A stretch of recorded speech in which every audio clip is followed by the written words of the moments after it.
Ketentuan pasal 1321 dan pasal 1449 Kitab Undang-Undang Hukum Perdata menegaskan bahwa cacat kesepakatan atau cacat kehendak terjadi karena kekhilafan atau kesesatan, penipuan, dan paksa.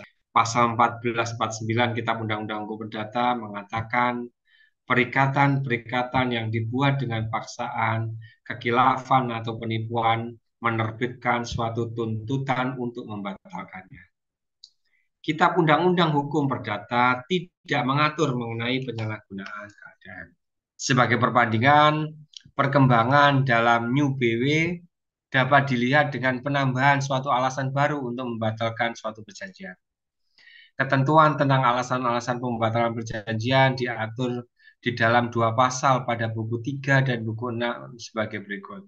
Pertama, pasal 344 di buku 3, di buku 3 pasal 44 ayat 1 menyebutkan bahwa perbuatan hukum dapat dibatalkan jika terjadi adanya pertama ancaman, kedua penipuan, ketiga penyalahgunaan keadaan.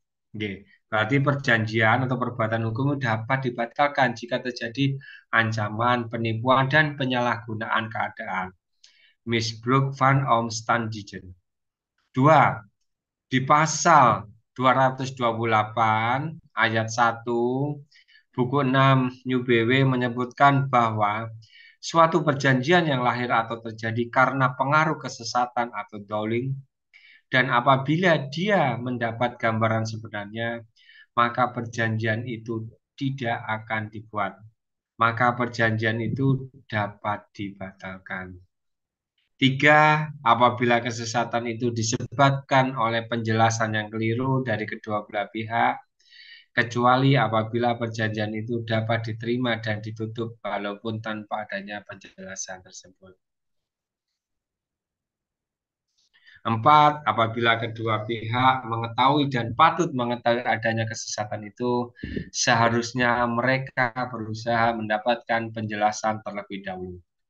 Lima, apabila kedua pihak yang menutup perjanjian mempunyai pandangan keliru yang menimbulkan kesesatan, kecuali dia tidak perlu mengetahui tentang pandangan yang sebenarnya, itu bahwa kesesatan timbul dari perjanjian yang telah ditutup. Di dalam pasal 228 ayat 2 di buku 6 New BW, pembatalan tidak dapat didasarkan pada suatu kesesatan yang akan ditutup pada masa yang akan datang atau yang berhubungan dengan dasar dari perjanjian itu, yang mana keadaan yang keliru adalah merupakan tanggung jawab dari yang keliru itu. Kitab Undang-Undang Hukum Perdata yang Indonesia tidak menyantumkan mengenai pembatalan perjanjian atau kontrak karena atau dengan alasan terjadi penyalahgunaan keadaan. Penyalahgunaan keadaan di Indonesia bisa ditafsirkan dari substansi putusan pengadilan Mahkamah Agung ya. Dalam teori ilmu hukum, cacat kehendak atau kehendak seseorang terpaksa membuat perjanjian yang disebabkan suatu keadaan atau karena adanya penyalahgunaan keadaan oleh pihak lain. Artinya bahwa ia tidak dalam keadaan bebas ketika menyampaikan pendapatnya. Kitab Undang-Undang Hukum Perdata mengatur bahwa terdapat tiga hal yang menyebabkan cacatnya kesepakatan. Pertama, paksaan, kesesatan, dan penipuan. Dalam perkembangannya, cacat kehendak yang dapat terjadi karena penyalahgunaan keadaan atau misbruik van omstandigheden atau undue influence, alasan atau faktor-faktor terjadinya penyalahgunaan keadaan. Pertama, penyalahgunaan karena keunggulan ekonomis. Dua, penyalahgunaan karena keunggulan kejiwaan. Penyalahgunaan karena keunggulan ekonomis dapat terjadi dengan persyaratan dasar.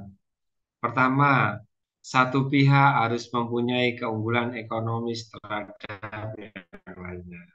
Kedua, pihak lain yang terpaksa mengadakan perjanjian atau kontrak. Penyalahgunaan karena keunggulan kejiwaan dapat terjadi apabila pertama, salah satu pihak menyalahgunakan keuntungan relatif. yaitu terdapat hubungan kepercayaan istimewa seperti antara dokter pasien. Salah satu pihak menyalahgunakan keadaan jiwa yang istimewa dari pihak lawan, yang dapat disebabkan oleh gangguan jiwa, usia lanjut, tidak berpengalaman, gegabah, kurang pengetahuan, dan kondisi badan yang tidak baik. Dengan kondisi kejiwaan yang demikian, pihak yang dirugikan ada dalam keadaan yang sangat mudah dipengaruhi. Faktor yang memberi indikasi adanya penyalahgunaan keadaan dalam perbuatan hukum atau kontrak. Pertama, adanya syarat-syarat yang diperjanjikan yang sebenarnya tidak masuk akal atau tidak patut atau bertentangan dengan pri kemanusiaan. Unfair contract terms. Kedua, nampak atau ternyata pihak debitur berada dalam keadaan tertekan. Tiga, apabila terdapat keadaan di mana debitur tidak ada pilihan lain kecuali membuat perjanjian yang memberatkan. Empat, ternyata nilai hak dan kewajiban bertimbal balik kedua belah pihak adalah sangat tidak seimbang. Putusan pengadilan tentang penyalahgunaan keadaan yang diawali dengan perjanjian lain yaitu utang piutang, kemudian ditindaklanjuti dengan jual beli atau pengikatan jual beli dan kuasa untuk menjual. Putusan Mahkamah Agung Republik Indonesia nomor 3247 garing 3247K garing PDT garing 1987 menyebutkan perjanjian jual beli yang dilakukan oleh satu pihak di bawah tekanan hubungan hutang piutang merupakan penyalahgunaan keadaan sehingga perjanjian jual beli tersebut batal demi hukum. Batal demi hukum berarti apa? Tidak pernah terjadi perjanjian. Putusan Mahkamah Agung Republik Indonesia nomor 1947K garing PDT garing 1990 peristiwa hukum berupa hutang piutang harus diikat dengan perjanjian pinjam meminjam dan tidak dapat dengan perjanjian jual beli. Putusan Mahkamah Agung Republik Indonesia nomor 1074K garing PDT garing 1985 perjanjian hutang piutang dengan jaminan tanah tidak dapat digantikan dengan perjanjian jual beli tanah. Jaminan bila tidak ada kesepakatan mengenai harga tanah tersebut.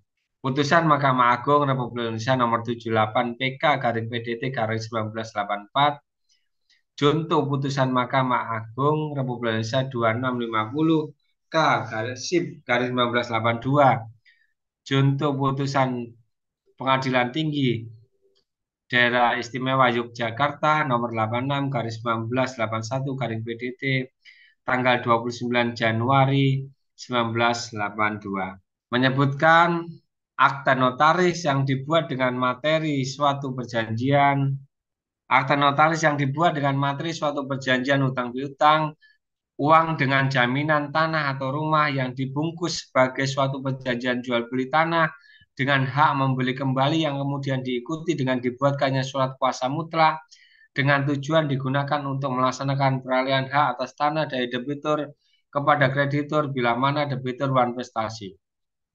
Dalam hal demikian merupakan suatu perjanjian semu atau pura-pura dan harus dinilai sebagai suatu perjanjian utang dengan jaminan.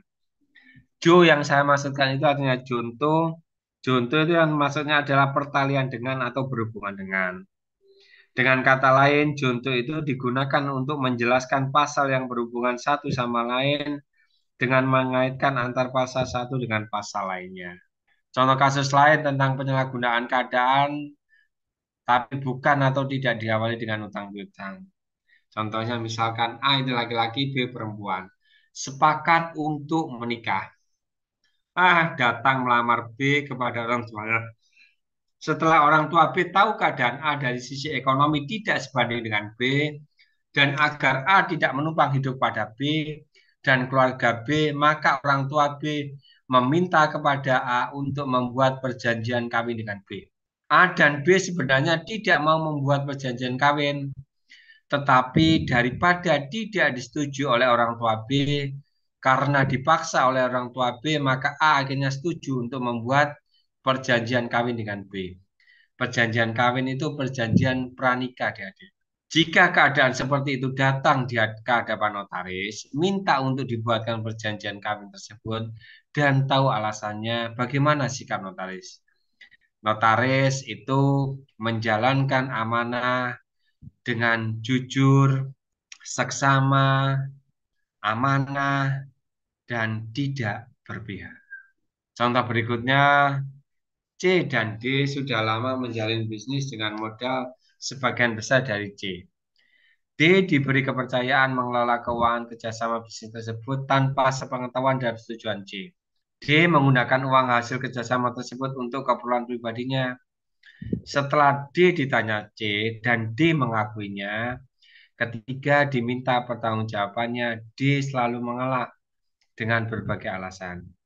Akhirnya C melaporkan D ke penyidik dengan tuduhan penggelapan. C memberikan syarat pada D jika ingin kasusnya dicabut atau diselesaikan, maka C meminta D agar rumah milik D yang setara dengan uang yang digelapkan tersebut diserahkan kepada C. Mereka berdua datang ke notaris atau PPAT untuk membuat pengikatan jual beli dan kuasa menjual. Dan PPAT sudah tahu latar belakang kejadiannya. Ini juga penyalahgunaan keadaan adik-adik. Banyak kan kondisi seperti ini.